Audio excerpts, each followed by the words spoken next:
Listen, Dad, that beach house is nothing but a pile of rotting wood, sitting in waist-high grass and burning through property taxes. Mom wasted 26 years there for what? We need to sell it immediately. The money would be enough to put you in a special care facility where people will change your diapers and remind you to eat on time. At your age, you do not need a house. You need a place to spend the rest of your life without getting in the way of our work. Those were the words spoken by my own son Amory, the child I loved the most. In that moment I wished I had misheard him, or that those words had not come from my son at all. But no. I stood there with trembling hands holding the seashell mug my wife loved most. My chest tightened as if someone had swung a hammer into my shin. A kind of pain that cannot even turn into a sound. The children we spent our entire lives raising, caring for, loving, without condition. Their mother had barely been laid to rest, the warmth of her presence not even gone yet. And he had already turned to me as if I were an asset that needed to be liquidated. His face was calm and different. His eyes were glued to the tablet in his hands. He did not even bother to look at me once while saying those words. That was the moment I realized my value was nearly gone. Whatever little worth I had left was probably hidden in a single signature. And I knew then that this was the moment I had to stand firm. I had to face it head on. I could not make this easy for them. Welcome back to Dad's Real-Life Revenge. My name is Bernard. I am 75 years old this year. The age when my own children believe I should be placed in a care facility and quietly disappear. I am glad you are here to listen to me. Share the darkest corner of my family story. Stay with me until the end of this story. You might recognize parts of it somewhere out there in the place where you live. And leave a comment telling me your name and the city you are watching from. For this story, that means more than you know. Now let us return to that fateful morning. Everything began at 7:30 in the morning, just 6 months after Veronica passed away. The cold of that morning was nothing compared to the cold in my daughter's voice on the phone. Diana did not ask if I had slept the night before. She did not ask whether the wound in my leg was getting better. She went straight to asking for the keys to the jewelry boxes. Dad, Diana said through the speakerphone while I could hear the sound of packing tape tearing across cardboard boxes on her end of the line. Those porcelain sets are just gathering dust in your house. I will take them. And Mom's pearl necklace too. It does not suit you, and you never leave the kitchen anyway, so you will not need it. I sat alone in the silent kitchen looking up at our faded wedding photograph on the wall. In the picture, Veronica was smiling brightly. She had always been the one who kept this house warm. But when that fire went out, what remained was nothing but the cold ashes of practicality. Amory walked into the house without knocking. He carried with him the smell of busyness and numbers. He sat down across from me without a greeting, without a hug, without even asking how I was. Then he placed a folder on the table. The first words out of his mouth were, "We have already discussed it and made a decision. The beach house has to be sold." Mom went there 4 times a year alone for 26 years. It was a ridiculous waste. No one lives there. It is just sand and wind. I already contacted a real estate agent. If we sell it quickly, we will have a large amount of money to take care of your future. My future, I let out a bitter laugh. You mean a room with 4 white walls in a nursing home and meals measured by calories? Stop being ridiculous, Dad, Amory snapped. You are old. You cannot take care of yourself anymore. And we cannot quit our jobs just to come here and look after you. That house is a financial burden. Mom is gone, and your nostalgia cannot pay property taxes. I looked down at my trembling hands. 26 years. Veronica had always insisted on keeping that house despite the objections of the children and even my own indifference. I had not set foot there since we moved to the city. To me, it was just the past. But to her, what had it really been? No one knew. Not even me. Back then I simply thought my wife was clinging to memories she could not let go of. I should have gone there with her at least once. I should have stayed there with her even for a short while. Instead, I waited until now, when everything was already over. And now my children were treating me like something to be liquidated and sold. What was left for me to hold on to? So I decided I would go there one last time. I would remember my wife before these children tore that place apart and turned it into cash. But the moment I picked up the keys, Amory shouted, "Where do you think you are going? You are not even clear-minded enough to drive. Give me the keys and sign these papers." I looked straight into the eyes of the son I had once loved and been proud of. For the first time in many years I saw him as a stranger. I had been right. The only value I had left to them was a signature. This time I was firm. "I am going," I said, my voice turning hard. "And I will decide for myself whether that place is really as useless as you all want it to be." I pressed the gas pedal and drove away, leaving Amory shouting behind me in anger. The old car rattled as it moved forward, just like my chest was trembling inside. I drove for 3 hours without stopping, ignoring the constant missed calls from Diana. I needed silence. I needed to disappear from their greed. And for the first time in my life, I wanted to understand the woman I had lived with for decades, the woman I now realized I had never truly understood. At this point, you are probably wondering something. Why did I allow my wife for 26 years to return to that old beach house 4 times a year without ever paying attention to it? Well, slowly that secret door will open, just as it was beginning to open for me in that moment. I glanced at an old photo album lying on the passenger seat. It was the only thing I managed to grab from Diana before she could throw it into the trash. Inside were photographs Veronica had taken at this beach house over the years. In those pictures, she wore bright floral dresses. Her hair flew freely in the ocean wind. And her smile. Oh, that smile. It was not the tired, resigned smile I used to see every evening when I came home from work in the city. It was the smile of a woman who was truly alive. Why had I never noticed that difference before? The fault was mine. Back then I was cold indifferent.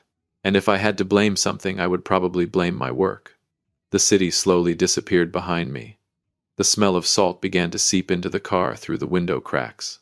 I turned onto the dirt road leading to the house. In my memory, and according to Amory's description, this place should have been an abandoned wasteland with peeling walls and weeds taller than a man. But when the car stopped in front of the rusty gate, I had to rub my eyes 3 times. The gate was old, yes, but it was wrapped in bright red bougainvillea flowers. There was no smell of decay. Instead, a breeze carried the scent of cedar wood and the warm aroma of fried pastries I could not quite name. My hands trembled as I stepped out of the car. My old legs seemed strangely stronger the moment they touched the soft sand beneath my feet. And then I heard something that nearly stopped my heart. It was not the dull rhythm of the waves. It was laughter. Children laughing, calling out to one another in a language I did not understand, yet somehow it sounded warm and welcoming. I pushed the gate gently. It did not creak in protest like I expected. Instead, it opened onto a small paradise. Our beach house was not ruined at all. It had been repainted a soft sky blue. The wooden chairs on the porch were carefully polished. In the stone table, at the center of the yard, stood a ceramic vase filled with wildflowers. Beside it sat a seashell mug identical to the one I still kept at home. A small boy, maybe 5 years old, with sun-kissed skin and wide, bright eyes, was chasing an old leather ball. He stopped when he saw me. His eyes were not afraid. They were full of curiosity. "Abuelo." He said the Spanish word softly. "Grandfather." I stood frozen. I did not have any grandchildren. Amory and Diana both believed children would only slow down their careers. So who was this child, and why did he look at me with such familiarity? A middle-aged woman wearing a faded apron stepped out from behind the house. When she saw me, the wooden tray in her hands dropped to the ground. Fresh empanadas rolled across the sand. She covered her mouth with trembling hands, tears already filling her eyes. "Señor Bernard," she whispered, "have you finally come?" I looked at the stranger who spoke my name with reverence. I looked at the child now clinging to my leg. Then I looked at the house where my wife had secretly returned for 26 years. And in that moment I realized something.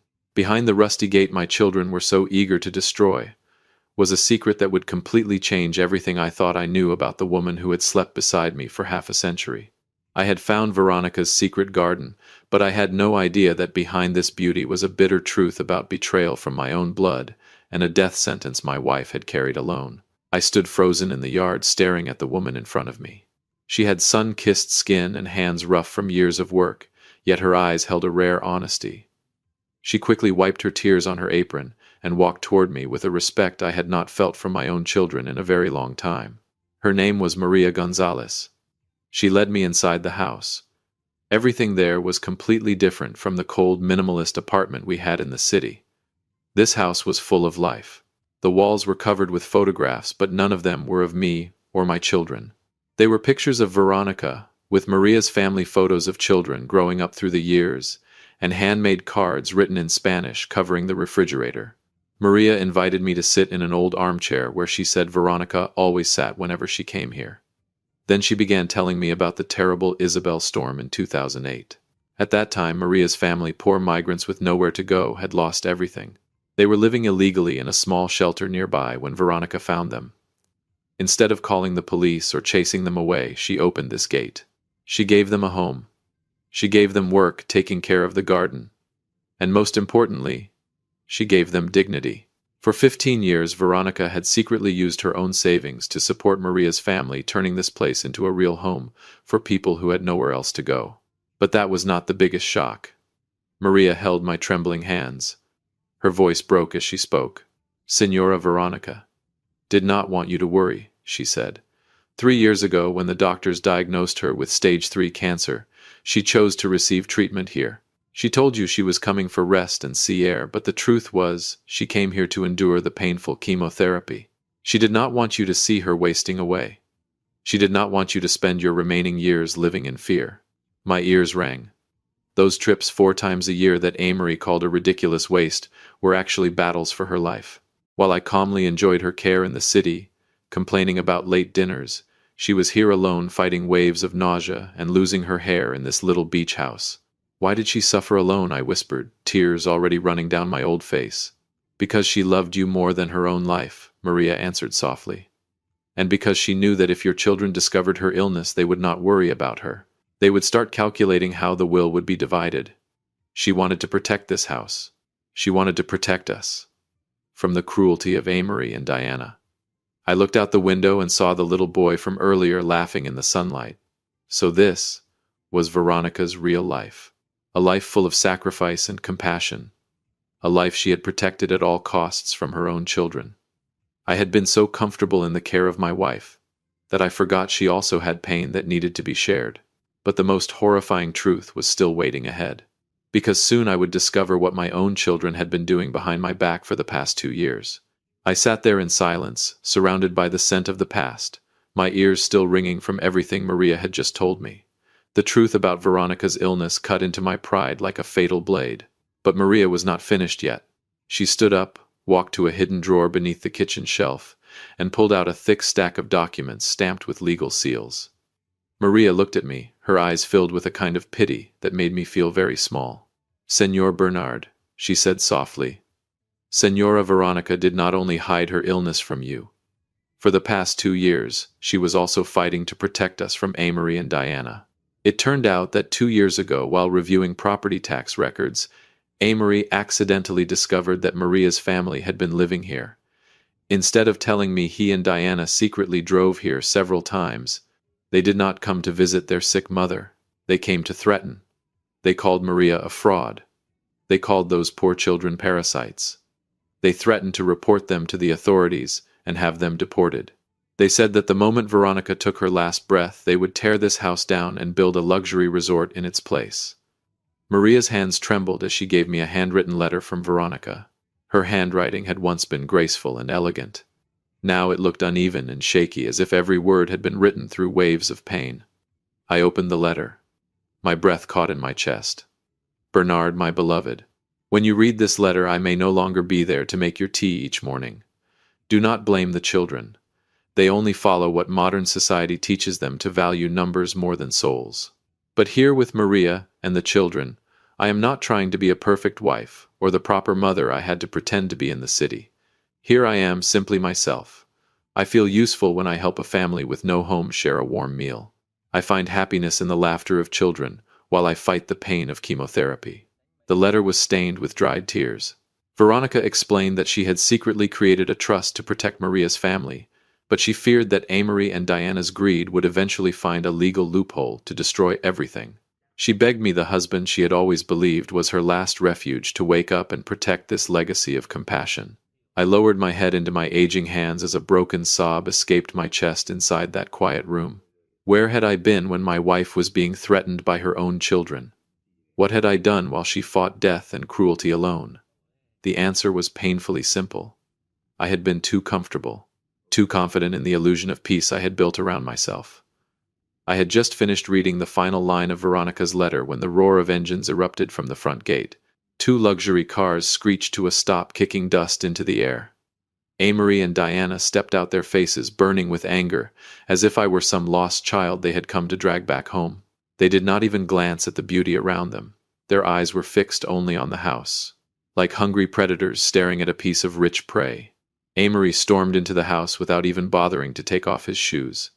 He looked at Maria with complete contempt, then turned to me and shouted, "Dad, what the hell are you doing here? I told you that you are not clear-minded enough to travel alone. And who are these people? Why are they still inside our house?" Diana had already started searching through the rooms. She picked up the seashell mug from the table and curled her lip in disgust. "This place is disgusting. It smells like poor people. Dad, look at this. They are taking advantage of your confusion to steal this house. I am calling the police right now and having these parasites thrown out." Maria stepped back against the wall, shielding the little boy who was trembling beside her. The sight sent a surge of electricity down my spine. A wave of anger rose inside me, stronger than anything I had felt in my entire life. Enough, I stood up. My voice was no longer trembling. It rang through the room like a hammer striking steel. "You two have no right to throw anyone out of this house. This is not your house. This is the only place where your mother truly felt loved before she died." Amory sneered and pulled a stack of documents from his pocket. "You are 75 years old, Dad. You do not understand the law. According to inheritance law, when Mom died without a separate will for this property, the house belongs to you and to us, and we have the voting power to sell it without your signature. We will find the best special care facility in the city for you." 2 hours passed in arguments and pressure. They were beyond reason. I stayed quiet, but I on chance to something important. If they could truly sell the house through voting alone, they would not be trying so desperately to force my signature. I looked at the triumphant expression on my son's face, then glanced toward the gate. Right on time. A sleek black car pulled into the yard. The woman who stepped out was Patricia, Veronica's closest attorney, the one I had secretly called 2 hours earlier, after reading the letter. "Sorry to interrupt this family meeting," Patricia said as she entered the room, her voice calm and professional, holding a black leather briefcase. "But Veronica left behind an additional will that was legally notarized 1 year ago, along with an irrevocable trust."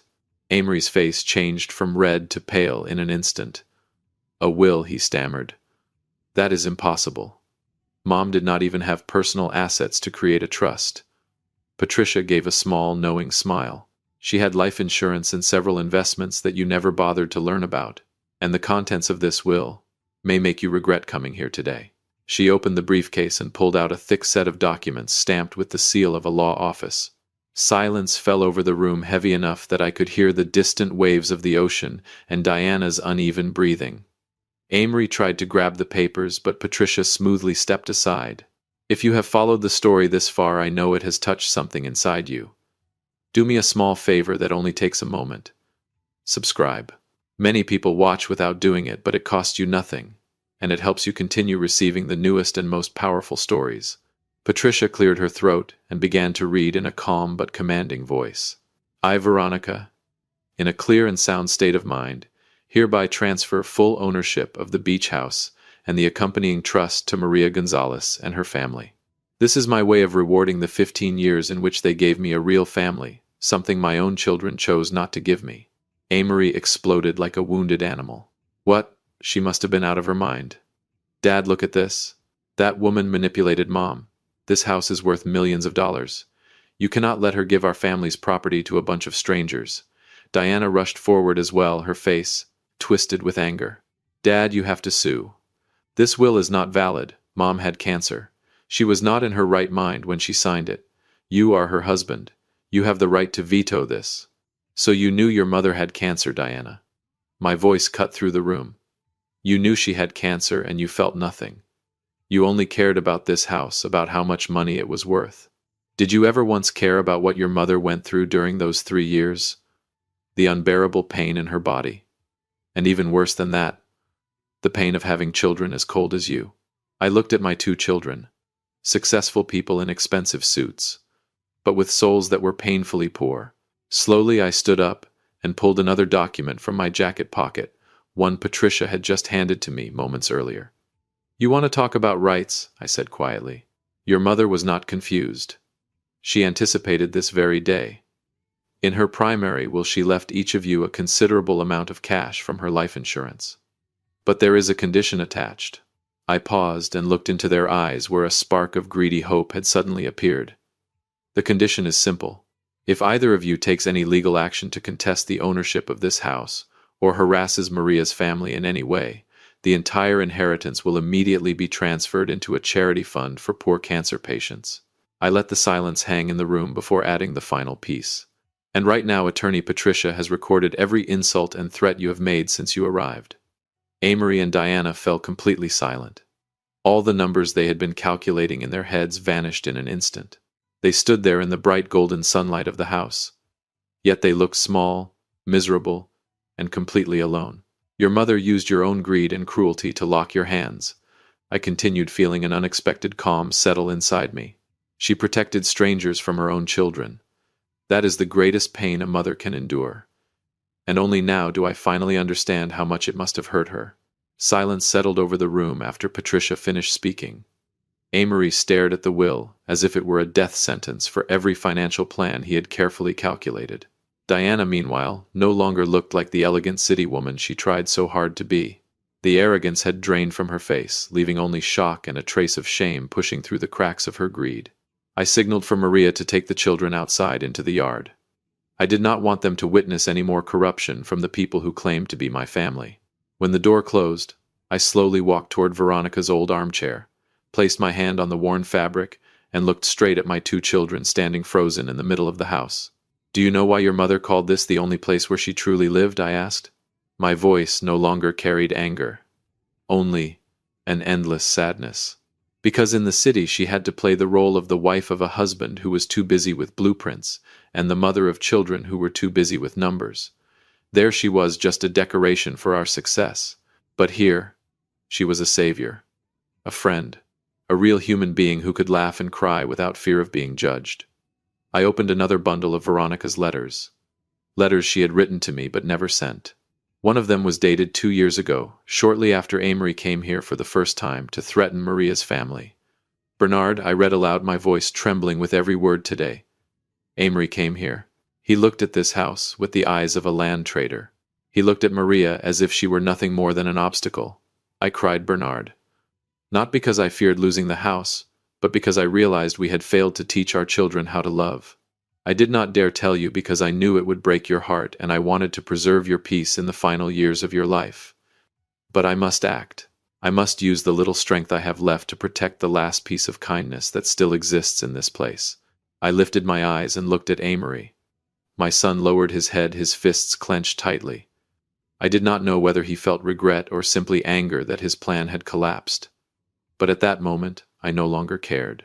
"Your mother fought cancer alone," I said slowly, each word landing like a hammer in the quiet room, because she was afraid you would treat her illness as a financial burden. She was right. The moment she passed away, you both demanded that this place be sold. You never asked how she spent the final years of her life. You only asked how much this house was worth. Diana began to sob, but it sounded more like the crying of someone cornered than genuine remorse. "Dad, I did not know. I was only thinking about your future." "My future," I interrupted calmly, "is not in some luxury nursing home purchased with the betrayal of your mother's final wishes. My future is here. Here where Veronica's warmth still lives in every flower Maria cares for. Here where I can hear children laughing and calling me grandfather without a single calculation behind it." I stood up and walked to the window, looking out at the endless ocean stretching before me. A strange sense of relief filled my chest. For the first time in decades, I no longer felt like a confused old man being pushed around by his children. I was Bernard, Veronica's husband, and I still had one final mission to fulfill. I turned to Patricia and said calmly, "Finish all the legal procedures. I want to sign every transfer document right now, and starting today I will stay here." Shock spread across Amory and Diana's faces. In that moment they realized they had not only lost the house, they had truly lost their father to the very people they called strangers. Patricia placed the documents on the old wooden table. The sound of the fountain pen moving across the paper echoed sharply in the suffocating silence.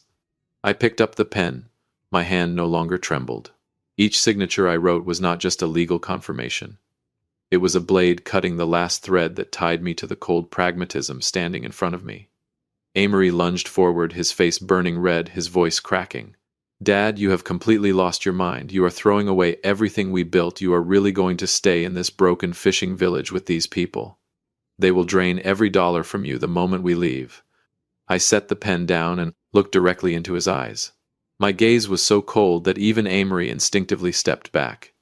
They cared for your mother when she was suffering the most, I said quietly, while you were busy calculating how profitable her death would be. They gave her a smile. You gave her threats. If they wanted my money, they could have taken it long ago. But what they gave me is something your money will never buy: compassion. Only then did Diana seem to understand the gravity of the situation. She stopped shouting and switched to a desperate, pleading tone. Dad, we were wrong. I promise we will bring you home. We can start over. I will not take the porcelain sets anymore. I will. It is too late to pretend now, Diana. I interrupted. The porcelain sets, the pearl necklaces. You can take them all. To me, they are only objects.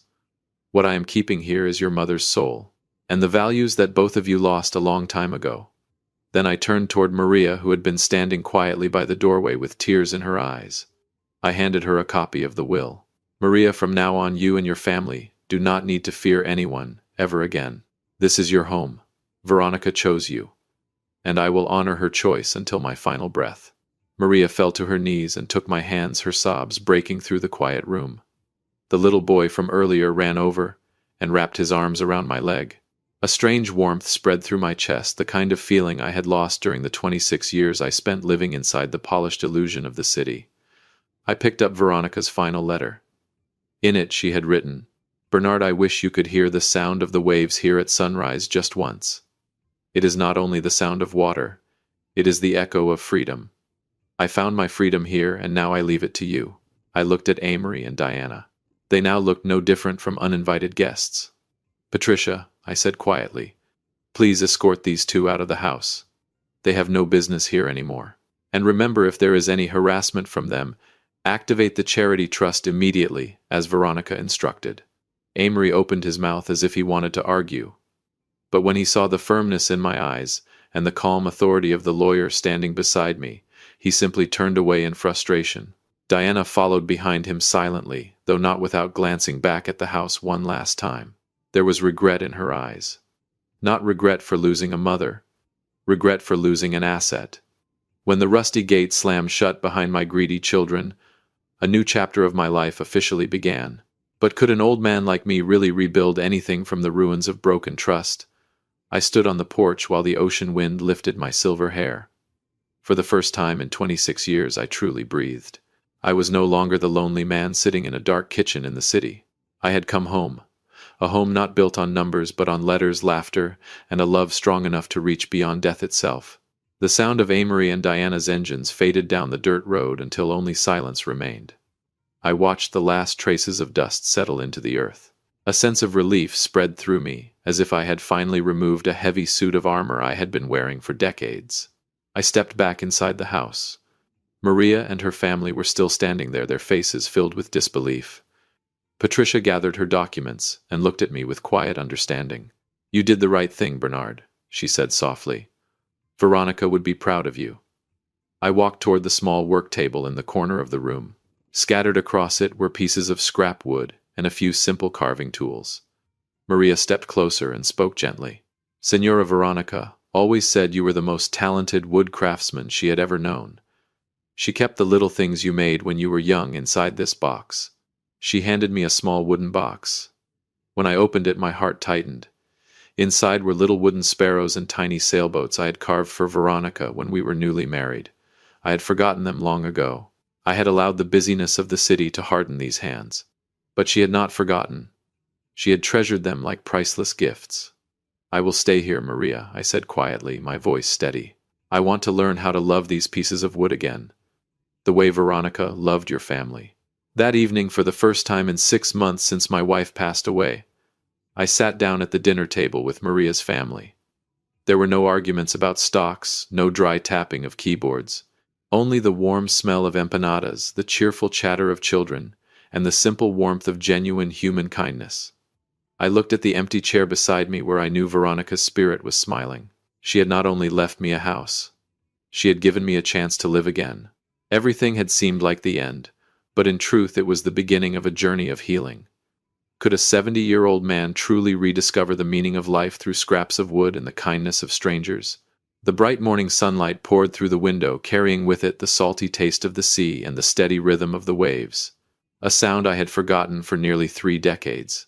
I sat on the porch, my aging hands slowly carving a piece of cedar wood. The smooth grain seemed to whisper stories about Veronica's resilience, about how she quietly endured every storm to keep this garden alive. My new life at this seaside home was simple, but full of meaning. In the early morning, Maria and I watered the bright red bougainvillea. In the evening, I taught the little boy, whom I now called my grandson, how to carve simple wooden toys. I no longer heard the urgent ringing of Amory's phone calls. I no longer had to face Diana's cold practicality. Their names had quietly faded from my life, not out of hatred, but because they had never truly belonged in a world built on compassion. If my story has touched some small corner of your heart, please subscribe and share this video so its message can reach others. Family is not only blood. Family is the people who choose to stand beside you when you are at your weakest. I eventually realized that the greatest punishment for my children was not losing $1 million house. The real punishment was the day they would understand that money can buy a room in the most luxurious nursing home in the world, but it can never buy a warm meal or the sincere smiles that surround me here. They may have won the race for wealth, but they lost the far greater race of becoming decent human beings. As I look out toward the endless ocean, I want to leave you with one final thought. Do not wait until it is too late to truly listen to your partner. Do not allow numbers and practicality to dry out your soul. Treasure the people who quietly sacrifice for you, because sometimes the person closest to us is the one we understand the least. Thank you for staying with me until the very end of this story. If it meant something to you, please share it, and remember to cherish the people around you. Goodbye for now, and I will see you again in the next stories here on Dad's Real Life Revenge. Thank you for listening.